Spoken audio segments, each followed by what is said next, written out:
احمد مجتبیٰ جناب حضرت سیدنا محمد مصطفیٰ صلی اللہ تعالی علیہ وسلم کی ذات والا صفات کے لیے حمد و صلات کے بعد دوستو، بزرگوں اور بھائیوں، قرآن مجید فرقان حمید میں اللہ تبارک و تعالی نے فرمایا ہے اپنے بندوں کو اپنی عبادت کی طرف توجہ دلائیے، اپنے بندوں کے دلوں میں عبادت کا شوق، ذوق اور نظریہ پیدا فرمایا یا ایھا الناس اعبدوا ربکم الذی خلقکم، اے ایمان والو، اے لوگو، اپنے اس رب کی عبادت کرو جس نے تمہیں پیدا کیا ہے، والذین من قبلکم، اور ان لوگوں کو بھی پیدا کیا ہے جو تم سے پہلے تھے، تمہیں عبادت کا نفع یہ ملے گا لعلکم تتقون، کہ تم پرہیزگار ہو جاؤ گے۔ عبادت اس لیے کرو کہ اللہ نے تمہیں پیدا کیا ہے، اور اس لیے کہ تم سے پہلے لوگوں کو بھی اللہ نے پیدا کیا ہے، اور پھر ارشاد فرمایا کہ الذی جعل لکم الارض فراشا، وہی رب ہے جس نے تمہارے لیے زمین کو فرش بنایا ہے، والسماء بناء، اور آسمان کو چھت بنایا، وانزل من السماء ماء فاخرج به من الثمرات رزقا لکم، زمین کو فرش بنایا، آسمان کو چھت بنایا، پھر آسمان سے پانی برسایا جس کے ذریعے پھل نکالے، اور وہ بھی کسی اور کے لیے نہیں، رزقا لکم، تمہارے رزق کے لیے، وہ بھی تمہارے رزق کے لیے۔ یہ ساری نعمتیں تمہیں دی ہیں، اب فلا تجعلوا للہ اندادا، اب تم اللہ کے ساتھ کسی کو شریک نہ بناؤ، وانتم تعلمون، اور تم جانتے بھی ہو، تمہیں خبر بھی، تمہیں پتہ ہے کہ عبادت اللہ کی کرنی چاہیے، تمہیں پتہ ہے کہ نماز پڑھنی چاہیے، تم جانتے ہو کہ نوافل ادا کرنے چاہیے، تمہیں پتہ ہے کہ سجدے آنکھیں بند کر کے جھوٹ کی زندگی جی کے، اپنے ساتھ بددیانتی کر کے، دھوکہ دے کے، اپنے آپ کو دائیں بائیں، اپنے آپ کو کہیں مصروف رکھ کے کچھ وقت ضائع تو کر لیتے ہو، پر تمہیں پتہ تو ہے نا کہ عبادت اللہ کی کرنی، تمہیں اس کی خبر ہے۔ فرمایا اس رب کی، دیکھیں نا، انسان پر اگر کوئی شخص نیکی کر دیتا ہے، احسان کر دیتا ہے، تو انسان اس کے سامنے پھر گردن نہیں اٹھا سکتا، یار یہ میرے مشکل وقت کا دوست ہے، اس نے میرے ساتھ نیکی کی ہے، کبھی بھی گردن نہیں اٹھائے گا، جھکا کے رکھے گا۔ تو اگر عام کوئی نیکی کر دے تو اس کے سامنے انسان کبھی گردن نہیں اٹھاتا، تو جو رب ساری نعمتیں عطا فرمائے، جو کہے کہ تیری تخلیق میں نے کی، تجھ سے پہلوں کو بھی پیدا میں نے کیا، تیرے لیے زمین کا بچھونا بھی میں نے بچھایا، آسمان کی چھت بھی میں نے لگائی، تیرے لیے زمین سے ساری اناج کو، پھل کو، کھیتیوں کو نکالا بھی تیرے لیے، اب تو اس طرح کر کہ تو میری عبادت کر، تو میری بارگاہ میں جھک جا۔ بہت سارے نشے لوگوں کو لگے ہوئے ہوتے ہیں، ہر آدمی کوئی نہ کوئی نشہ کرتا ہے، کوئی دولت کا کرتا ہے، کوئی شہرت کا کرتا ہے، کوئی اپنی تعریف کا نشہ کرتا ہے، دو چار لوگوں سے تعریف سن کے مطمئن ہو جاتا ہے۔ ناراض تو نہیں ہو گیا اس جملے سے آپ؟ کرتے ہیں لوگ دولت کا نشہ بھی، یہ جب نقصان ہوتا ہے تو بندے بیمار نہیں ہو جاتے، پیسے ڈوب جاتے ہیں تو لوگ بیمار نہیں ہو جاتے، تو اس کا مطلب یہ ہوتا ہے کہ نشہ ٹوٹ گیا ہے۔ اب بہک ہوئے ہیں نا تھوڑے سے تو کانپتے ہیں، تڑپتے ہیں، پریشان، نشہ ہی اسی طرح ہی کرتا ہے نا، نہیں ملتا تو پریشان ہوتا ہے۔ یہ سارے نشے ہیں، مختلف قسم کا نشہ۔ اب مانتے نہیں اس بات کو، تسلیم نہیں کرتے، کیونکہ تسلیم کرنا بڑا مشکل کام ہے، اس کے لیے تو بڑی ساری چیزیں جو ہیں وہ دبوچ کے اور بڑی سارے رستے پھلانگ کے آنا پڑتا ہے، تو بڑا مشکل ہے ماننا، ورنہ کرتے ہیں ہم، ہمارا مزاج ہے۔ یہ گھومنے پھرنے کا، دنیا دیکھنے کا بھی ایک نشہ ہے، یہ بہت ساری باتیں کرنے کا بھی ایک نشہ ہے، گپ شپ کا بھی ایک نشہ ہے۔ دو چار لوگوں کی جب تک پگڑیاں نہ کھول لیں، بعض لوگوں کو نیند نہیں آتی، یہ غیبت کا، چغلی کا، بددیانتی کا، یہ بھی ایک نشہ ہے۔ اس پر ملا رومی رحمۃ اللہ نے بڑا کلام لکھا ہے، وہ کہتے ہیں مانگ کے کھانے کا بھی نشہ ہے، مانگ کے کھانے کا بھی نشہ ہے۔ وہ کہتے ہیں کہ ایک بھیک مانگنے والی خاتون تھی تو بادشاہ کے پاس بھیک مانگنے آئی تو بادشاہ کو پسند آ گئی، اس نے شادی کر لی۔ اب اس کو عادت تھی بھیک مانگ کے کھانے کی، تو وہ کنیزوں سے کہا کرتی تھی کہ فٹافٹ نہ روٹی لے کے آیا کرو، میں 2-3 دفعہ مانگوں تو پھر لایا کرو، کیونکہ ایک نشہ ہے نا، تو میں مانگوں 2-4 دفعہ تو پھر۔ تو انسان بہت سارے نشے کرتا ہے، یہ مانتا نہیں، یہ موبائل، یہ فیس بک، یہ سارے نشے ہی ہیں۔ اپنی فوٹو لگا لینا، سارا دن اسی کو دیکھتے رہنا۔ اور بڑے بڑے سیانے بندے جو وزادار ہیں، بڑے وزادار لوگ ہیں، لیکن وہ بھی سنجیدگی کے قائل نہیں، اس طرح کے نشوں کا شکار ہیں۔ یہ سارے نشے ہیں جو ہم نے پال لیے۔ ہمارے صوفیاء، ہمارے بزرگ فرماتے ہیں کہ تم اس طرح کرو، اگر سارے نشوں سے بچنا چاہتے ہو تو سجدے کا نشہ شروع کرو، سجدے کا نشہ شروع کرو۔ یہ نا اقبال کہتے ہیں عطار ہو، رومی ہو، رازی، آپ بات کو سمجھیں، عطار ہو، رومی ہو، رازی ہو، غزالی ہو، کچھ ہاتھ نہیں آتا بے آہ سحرگاہی۔ کہتے ہیں بہت بڑا صوفی ہو جیسے فرید الدین عطار تھے، بہت بڑا تصوف کا امام ہو جیسے امام غزالی تھے، بہت بڑا تفسیر کا استاد ہو جیسے امام رازی ہو، عطار ہو، رومی ہو، رازی ہو، غزالی ہو، پر کچھ ہاتھ نہیں آتا بے آہ سحرگاہی۔ اگر سویرے اٹھ کے روتا نہیں نا اللہ کی بارگاہ میں، اگر تہجد نہیں نہ پڑھتا تو کچھ ہاتھ نہیں آتا بے آہ سحرگاہی، پھر اس کو کوئی چیز نصیب۔ میری بات کی سمجھ آ رہی ہے آپ حضرات؟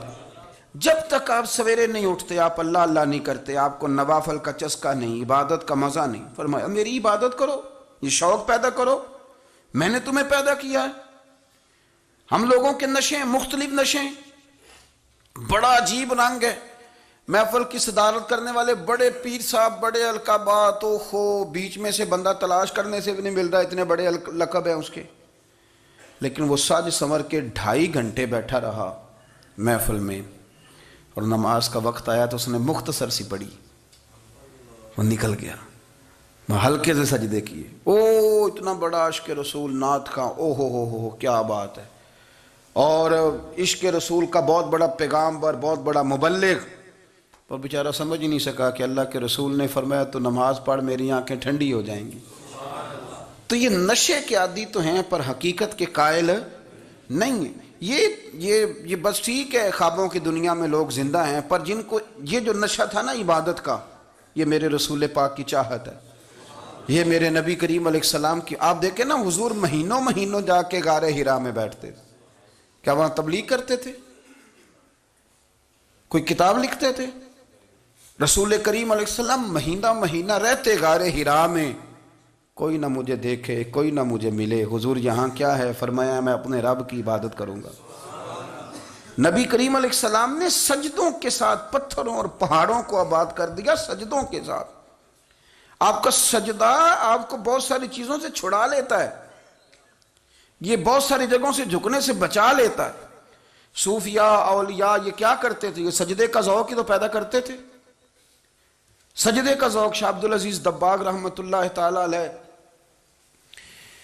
اپنے مریدوں سے فرمایا کرتے تھے کہ اگر تم پکے نمازی بن جاؤ نا، تہجد گزار ہو جاؤ، تو میرے پاس آنا جانا چھوڑ دینا۔ عرض کی حضور کیوں؟ فرمایا میں تمہارے اور رب رسول کے راستے میں رکاوٹ نہیں بننا چاہتا، اور میرا مقصود ہے تمہیں وہاں تک پہنچانا، جب پہنچ گئے تو پھر میری ضرورت ختم ہو گئی۔ ہاں کبھی وسوس آئے، شک پیدا ہو، تکلیف ہو تو آنا، ورنہ میں نہیں چاہتا کہ میں رکاوٹ بنا رہوں۔ تم اللہ اللہ کرو، اس مالک کو راضی کرو۔ میرے رسول پاک علیہ وسلم نے فرمایا بندہ اللہ کے سب سے قریب اس وقت ہوتا ہے جب وہ سجدے کی حالت میں ہوتا ہے۔ کس کے قریب ہوتا ہے؟ اللہ کے سب سے قریب ہوتا ہے، وہ بڑا نیڑے ہے رب کے، بڑا قریب ہے، اس لیے کہ وہ حالت سجدہ میں، وہ جب سجدے کرتا ہے نا اس کی بارگاہ میں جب جھک جاتا ہے۔ آپ ذرا سجدے کی کیفیت دیکھیں نا، زبان بھی یہاں ہے، آنکھ بھی یہاں ہے، کان بھی، عقل بھی ساری، اس نے سارا کچھ رکھ دیا سجدے میں۔ آپ وہ کبھی پیچھے جائیں تو دیہاتوں میں کہا جاتا تھا ناک سے نکیریں نکالو، بہت بڑی سزا ہوتی تھی نا، ناک سے نکیریں نکالو، بڑی سزا ہوتی تھی۔ تو اس نے کہا مالک مجھے کسی نے کہا نہیں، پر دیکھنا میں نے رکھ دی ساری عقل سجدے میں، اور رکھ کے کہا کیا؟ سبحان ربی یا اللہ، اللہ میں پست ہوں تو اعلیٰ ہے، اللہ تو میرا رب ہے اور تو سب سے اعلیٰ اتنا۔ اور فرمایا جب یہ اس کیفیت میں ہوتا ہے تو پھر یہ اپنے رب کے قریب ہوتا ہے۔ کثرت عبادت، نوافل۔ ہمارے ہاں عمرے کی قرآن اندازی محفلوں پہ ہونے لگ گئی ہے، حالانکہ حدیث سے ثابت نہیں۔ میں دوستوں سے کہتا ہوں جائز ہے، کرنی چاہیے، عمرے کی قرآن اندازی جائز ہے، پر کسی حدیث میں نہیں آئی کہ قرآن اندازی کرو عمرہ کرو۔ حدیث میں قرآن اندازی یہ آئی ہے کہ نبی پاک علیہ السلام نے فرمایا تمہیں پتہ چل جائے نا پہلی صف کا ثواب کتنا ہے، تم قرآن اندازی کرو۔ عمرے کی قرآن اندازی کا تو پوسٹر چھپتا ہے، تو یہ والی قرآن اندازی کب ہونی ہے؟ ہونی چاہیے کہ نہیں؟ حضور نے فرمایا تمہیں پتہ چلے کہ اس کا ثواب کتنا تو تم قرآن اندازی کرو، تم قرآن ڈالو۔ جب آپ نماز پڑھ رہے ہوتے ہیں، جب آپ کا مصلی آباد ہوتا ہے، صلاح الدین ایوبی ایک بزرگ سے ملاقات ہو گئی، بیت المقدس پر قبضہ تھا عیسائیوں کا، تو صلاح الدین بڑے پریشان تھے۔ بابا جی کہنے لگے پتر کیا ہوا؟ کہنے لگے حضور پتہ چلا ہے دشمن کے 2 بحری بیڑے اسلحہ لے کے آ رہے ہیں، مسلمان پہلے ہی کمزور ہیں، اور اب اگر 2 بحری بیڑے اور آ گئے تو حضور مسئلہ بن جائے گا۔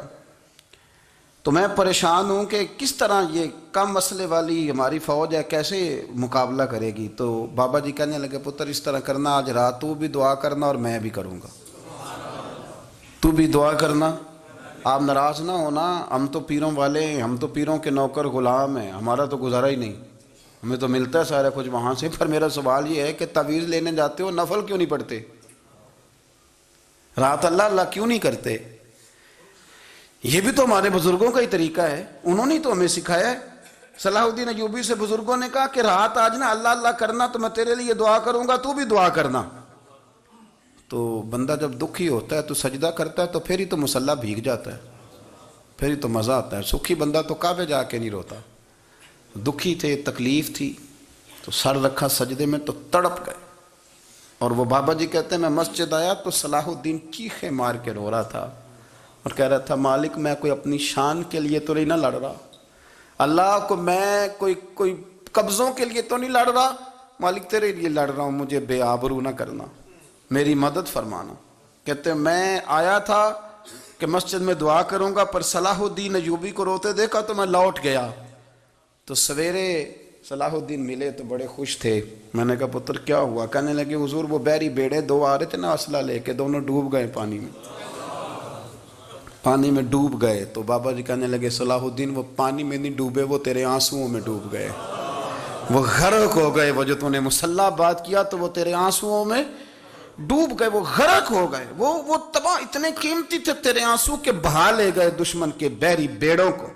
میرے بھائی ٹھیک ہو گیا جی، میرے عزیز سمجھ لیں اس بات کو ہمیشہ کے لیے، اور اس پر غور کر لیں اچھے طریقے سے کہ میرے رسول کریم سید عالم صلی اللہ علیہ وسلم نے نا ہماری توجہ دلائی، حضور نے ہمیں بتلایا، ہمارا ذوق بڑھایا عبادت کی طرف۔ ایک صحابی تھے حضرت ابو فاطمہ رضی اللہ تعالیٰ عنہ، یہ ترمذی شریف کی حدیث ہے۔ نبی پاک علیہ السلام نے فرمایا ابو فاطمہ قیامت کے دن مجھ سے جلدی ملنا چاہتے ہو کہ دیر کے ساتھ؟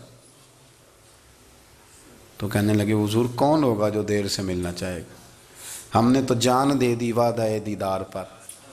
اعلیٰ حضرت فرماتے ہیں جان دے دی وعدہ اور نقد اپنا دام ہو ہی جائے گا۔ مجھے لگتا ہے کہ یہ سودا نقد و نقد ہو جانا ہے، چونکہ ہم نے جان دے دی وعدہ دیدار پر۔ آپ نے وعدہ کیا تھا کہ مریں گے تو پھر زیارت ہوگی، تو مر گئے ہم زیارت کی خاطر۔ جان دے دی وعدہ دیدار پر تو نقد اپنا دام ہو ہی جائے گا۔ اے رضا ہر کام کا ایک وقت ہے، دل کو بھی آرام ہو ہی جائے گا۔ تو حضرت ابو فاطمہ رضی اللہ تعالیٰ عنہ سے نبی پاک صلی اللہ علیہ وسلم نے فرمایا جلدی ملنا چاہتے ہو کہ دیر سے؟ عرض کی حضور فٹافٹ ملنا ہے، میں نے قیامت کے دن آپ سے جلدی ملنا ہے۔ تو نبی پاک علیہ السلام نے فرمایا پھر اس طرح کرنا، دنیا میں رہ کے سجدے زیادہ کرنا، پھر سجدے زیادہ کرنا، قیامت میں ملاقات جلدی ہو جائے گی، قرب ملے گا تمہیں۔ اپنے بچوں کے اندر دیکھیں نا، ہم شوق پیدا کرتے ہیں، ہمیں صحیح لفظ نہیں بولنے آتے پر ہم بچوں میں شوق پیدا کرتے ہیں کہ پتر ڈاکٹر بن جائے گا تو بڑا نفع کرے گا، تو لوگوں کی خدمت کرے گا، ملک و ملت کی خدمت کرے گا، تیرے ابا کا نام روشن ہوگا، تیرے دادا کی تعریفیں ہوں گی۔ ہم یہ ذوق پیدا کرتے ہیں، ہم اپنے نوجوانوں کے اندر یہ فکر پیدا کرتے ہیں، انہیں ہم سمجھاتے ہیں کہ میاں جب تم پڑھو گے، محنت کرو گے تو فلاں آدمی کی طرح تمہارا نام ہوگا۔ یہ جتنا ذوق ہم بچوں کے اندر ان چیزوں کا پیدا کرتے، ہمیں حکم ہے کسی طرح ہم ذوق پیدا کریں کہ پتر نماز پڑھے گا تو اللہ راضی ہو جائے گا، تو سجدہ کرے گا۔ دیکھیں نا میرے رسول کریم علیہ السلام نے فرمایا 7 سال کے بچے کو مسجد لے کے جاؤ، یعنی اسے شوق دلاؤ، اس کے اندر یہ خاصیت پیدا کرو کہ اس کا دل کرے مسجد میں جانے کا، اس کے اندر یہ خصوصیات لاؤ کہ وہ ہمارے ہاں نا ہر چیز کو پرموٹ کیا جا رہا ہے، ہر چیز کو یعنی سر سنگیت سکھانے کے لیے اکیڈمیاں بن گئی ہیں، ہر شے پرموٹ ہو رہی ہے، عبادت کا جذبہ کم ہوتا جا رہا ہے، اللہ کا ذوق ہمارے اندر نہیں رہا۔ اور اتنا مشکل ہم نے اپنے لیے بنا لیا ہے کہ وہ بندہ جو بڑی زبردست مذہبی گفتگو کر رہا تھا اور تگڑی بات کر رہا تھا، کیا بات ہے، لیکن نماز کے بارے میں کمزوری دکھا جاتا ہے، نوافل کے بارے میں وہ چپکے سے نکل جاتا ہے۔ امام احمد بن حنبل رحمۃ اللہ تعالی علیہ، مسند امام احمد بن حنبل 14 جلدوں میں ہے مارکیٹ میں، اور مجھے تو خیر پسند ہی بڑی ہے، میں نے تو کئی دفعہ پڑھی ہے، اور کیا بات ہے امام احمد بن حنبل کی، کیسے تگڑے قسم کے محدث تھے اور اللہ نے کتنا انہیں اعزاز عطا فرمایا ہوا تھا۔ یہ کوڑے بھی کھاتے تھے دین کی خاطر، سارا کرتا لہو سے بھر بھی جایا کرتا تھا، بڑا اعزاز والا شخص تھے، بڑے اعزاز والے، حدیثیں جمع کرنا، حدیثیں لکھنا، حدیث پڑھانا، سارا دن رہتے تھے، کہہ سکتے تھے کہ میں کر تو رہا ہوں کام، اور حدیث بھی موجود ہے کہ عالم عابد سے افضل ہوتا ہے، پر اس کے باوجود امام احمد بن حنبل رحمۃ اللہ علیہ 300 نفل فرض نمازوں کے علاوہ پڑھا کرتے تھے، 300 نوافل روز پڑھا کرتے تھے۔ ان کے بیٹے نے کہا ابا جی مکان خریدنا ہے تو کوئی جگہ کہاں کر کے لوں، بہت ساری آبادیاں، تو فرمایا پتر وہاں لینا جہاں مسجد قریب ہو۔ میرے رسول کریم سید عالم صلی اللہ علیہ وسلم اتنا پسند کرتے مسجد کو، اتنا پسند کرتے نماز کو، کہ رسول کریم صلی اللہ علیہ وسلم تہجد کی نماز بھی پڑھتے، پھر حضور فجر کی نماز بھی پڑھتے، نبی پاک وتر کو الگ کر کے پڑھتے، عشاء کے ساتھ نہیں پڑھتے۔ یہ تو ہم اس لیے اجازت دی ہمارے بزرگوں نے کہ بعد میں اٹھے گا کون علیحدہ وتر پڑھنے کے لیے، عشاء کے ساتھ پڑھ لے، وتر پڑھتے، تہجد پڑھتے، فجر پڑھتے، اشراق پڑھتے، چاشت پڑھتے، پھر مغرب کی نماز کے بعد 6 رکعت اوابین پڑھتے، پھر رات کو صلاۃ اللیل پڑھتے۔ سیدہ عائشہ صدیقہ کہتی ہیں زمانہ سو جاتا اور میرے رسول مصلی بچھا کے کھڑے ہو جاتے، او یار کھیتی باڑی کر کے نہیں، محنت مزدوری کر کے نہیں۔ جناب عائشہ کہتی ہیں میں یہ بھی دیکھتی کہ حضور ایک آیت شروع کرتے تو ساری رات اسی کو پڑھتے، اور میری نظر جاتی تو قدم مبارک پہ ورم آ جاتا، یار نماز پڑھ کے اتنی مشقت کر کے، اتنی جد و جہد کر کے ورم آ گیا، یا رسول اللہ اتنی محنت کیوں کرتے ہو؟ فرمایا افلا اکون عبدا شکورا، کیا میں اپنے رب کا شکر گزار بندہ نہ بنوں؟ صحابہ کا ذوق عبادتوں کا، ریاضتوں کا، تلاوتوں کا، طبیعت ہے ان کی، وہ ایک دوسرے کو، حضرت مولا علی شیر خدا کرم اللہ تعالی وجہہ الکریم کے زمانے میں روم کے بادشاہ نے کہا یار یہ مسلمانوں کا پتہ تو کرو، یہ آخر کیوں اتنے زیادہ مجاہد ہیں؟ اس زمانے میں جاسوس بھیجنے کا مزاج تھا، اب تو جاسوس پکڑا جاتا ہے، اب تو جاسوس اور جاسوسی کا شوق ویسے آج بھی ہے۔ عرض کروں تھوڑی سی بات اس عنوان سے، پتہ کیا ہمارا مسئلہ ہے؟ ہم جہاں جاتے ہیں نا وہاں تھوڑی خوشبو سونگنے کی کوشش کرتے ہیں، وہ کیا ہے تو یہ کیا ہے تو ادھر کیا ہے تو تھوڑا سا ادھر کیا ہے۔ میرے رسول پاک پڑھیے درود شریف، سارے پڑھیے ذرا زور سے، صلی اللہ تعالی۔ نبی پاک علیہ السلام نے فرمایا جاسوسی نہ کرنا ورنہ تم بندوں کو خراب کر دو گے، اور فرمایا اس طرح نہ ہو کہ تم کسی کے آپ کھول نہ نکلو تو تمہارے پہلے کھول جائیں۔ یہ جو ذوق ہے نا یہ ختم کریں، چھوڑیں، مطلب آپ کس چکر میں پڑے ہوئے ہیں، اتنی زیادہ توجہ کرنے کی کیا ضرورت ہے؟ اپنے کام سے کام رکھیں، اس میں بندہ تھوڑا سا نا آسان رہتا ہے۔ یہ جو بہت زیادہ ٹٹولنے والے لوگ ہوتے ہیں نا وہ بیچارے پھر عمر ٹٹولتے ہی گزار دیتے ہیں، اس لیے کہ مزاج ہی بہت پکا ہے، بوری کا منہ کھول کے اندر تک ہاتھ ڈالنا، تو پھر کئی دفعہ سامنے سے بچھو بھی لڑ جاتا ہے، خرابی ہوتی ہے۔ تو جاسوسی کی جاتی تھی، اس نے بھی جاسوس بھیجے، کیونکہ قبیلوں کے لوگ تھے، کچھ مسلم کچھ کافر، پہچانے نہیں جاتے تھے لوگ، تو کچھ لوگ اس نے بھیجے، انہوں نے آ کے نا تحقیق کی، ریسرچ کری کہ آخر ماجرا کیا ہے۔ تو واپس جا کے انہوں نے رپورٹ دی نا روم کے بادشاہ کو، اس رپورٹ کا ایک جملہ بڑا شاندار ہے، وہ کہنے لگا بادشاہ ہمیں مسلمانوں کی کوئی سمجھ نہیں آئی، ہمیں کوئی سمجھ نہیں آئی۔ انہوں نے کہا بھی کیوں نہیں سمجھ آئی؟ کہنے لگے یار عجیب بندے ہیں، جب رات مسلح پہ بیٹھتے ہیں تو یوں لگتا ہے ان کا دنیا سے رشتہ ہی کوئی نہیں، کوئی کسی کو نہیں جانتا، کوئی اپنے دکھ سنا کے رو رہا ہے، کوئی اپنی بات کر کے رو رہا ہے، لگتا ہے کہ ان کا کوئی رشتہ ہے ہی نہیں جب مسلح پہ بیٹھتے ہیں۔ اور فرمایا جب سویرے یہ جہاد کرنے نکلتے ہیں تو لگتا ہے ان سے زیادہ دلیر ہی کوئی نہیں۔ حالانکہ جو مسلحوں پہ رونے دھونے کے لوگ ہوتے ہیں وہ کئی دفعہ جہاد میں کام نہیں کرتے، لیکن عجیب لوگ ہیں کہ رات کے راہب ہیں، دن کے مجاہد ہیں، کوئی سمجھ نہیں آتی۔ میرے عزیز، ان لوگوں نے مسلح آباد کر کے رکھا، تلاوتیں ان کا ذوق رہی، منظر روز پڑھنا، اسباق پڑھنا، وظائف پڑھنا، یہ ان کا ذوق رہا۔ اعلیٰ حضرت بریلوی رحمت اللہ نے 1000 کتاب لکھی ہے، لیکن الوظیفۃ الکریمہ کے نام سے جو وہ صبح و شام وظائف پڑھتے تھے وہ الگ انہوں نے ان کو بیان کیا، پابندی کے ساتھ اپنی اللہ اللہ کرتے تھے۔ شیخ شہاب الدین سہروردی رحمت اللہ علیہ، اس پر ایک بندے نے اعتراض کیا، اس نے کہا جی آپ کس قسم کے صوفی ہیں، مرید بیٹھے ہیں اور آپ وہاں نفل پڑھ رہے ہیں؟ یہ بھی بڑا مسئلہ ہوتا ہے نا، جو بندہ ملنے آتا ہے وہ اپنے ٹائم کے حساب سے آتا ہے، اور پھر اس کا یہ بھی خیال ہوتا ہے کہ پیر صاحب جو ہیں وہ چونکہ درویش ہیں تو نہ انہیں روٹی کھانی چاہیے نہ سونا چاہیے، چونکہ وہ درویش ہیں، اور ہم چونکہ درویشوں کے ماننے والے ہیں لہذا ہمارا یہ طریقہ ہونا چاہیے کہ جیسے ہم کہیں درویش ویسے ہی کر جائے۔ حالانکہ جس کو آپ درویش کہیں گے آپ اس کی مانیں گے، آپ منوائیں گے نہیں، تو ہمارا مزاج ہوتا ہے۔ شیخ شہاب الدین پر لوگوں نے اعتراض کی، حضور لوگ ملنے آئے ہیں، زیارت کرنے آئے ہیں، یہ بندے دعا کرانے آئے ہیں، اللہ اللہ کرانے آئے اور آپ نفل پڑھ رہے ہیں، کیا جملہ ہے، کیا حسن ہے، کیا خوبصورتی ہے۔ فرمانے لگے رب رسول سے مانگنے کے لیے مصلی بچھایا ہے، اگر وہاں سے مانگوں گا نہیں تو تمہیں دوں گا کیا؟ پہلے مجھے کچھ لے تو لینے دو، اگر میرے پلے کچھ ہے ہوگی تو آگے دوں گا نا، تو میں مانگنے گیا تھا کہ یا اللہ دے تیرے بندے لینے آئے، دے تو میں کچھ لوں گا تو آگے دوں گا نا۔ لیکن ہمارا یہ سٹیٹس، یہ مزاج، یہ شعور نہیں ہے۔ گپیں، کہانیاں، داستانیں، گفتگو، خطابت، واز، کیا بات، لیکن اگر کچھ کرنے کا کام ہو تو وہ نہیں ہم سے ہوتا۔ میرے نبی کریم علیہ الصلوۃ والسلام نے مصلی سے دل لگانے کا درس دیا، حضور نے توجہ دلائی، صحابہ اس ذوق کے حامل لوگ تھے، وہ کوشش کرتے تھے۔ جناب صدیق اکبر رضی اللہ تعالیٰ عنہ کا عبادت کا مزاج ہمیشہ قائم رہا۔ حضرت عمر فاروق ساری رات اللہ کے حضور کھڑے رہے۔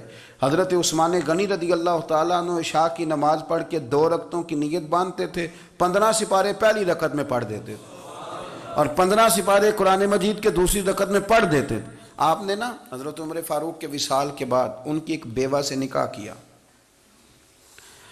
حضرت عثمان غنی نے نکاح کیا۔ وہ خاتون آپ کے نکاح میں آئیں تو عرض کرنے لگی امیر المومنین میرے لیے یہ اعزاز تو بہت ہے کہ میں امیر المومنین کی بیوہ تھی تو امیر المومنین کی منکوحہ ہو گئی ہوں، لیکن حضور نہ تو میں جوان ہوں کہ میرے اندر رغبت ہوتی اور نہ میں اب اس قابل ہوں کہ کوئی خدمت کر سکوں، میرے ساتھ نکاح کی وجہ کیا بنی؟ تو عثمان غنی رو پڑے، فرمانے لگے میں نے عمر فاروق کو مسجد میں اپنے رب سے ڈرتے ہوئے دیکھا ہے، میں نے اسے روتے ہوئے دیکھا ہے، عدل کرتے دیکھا۔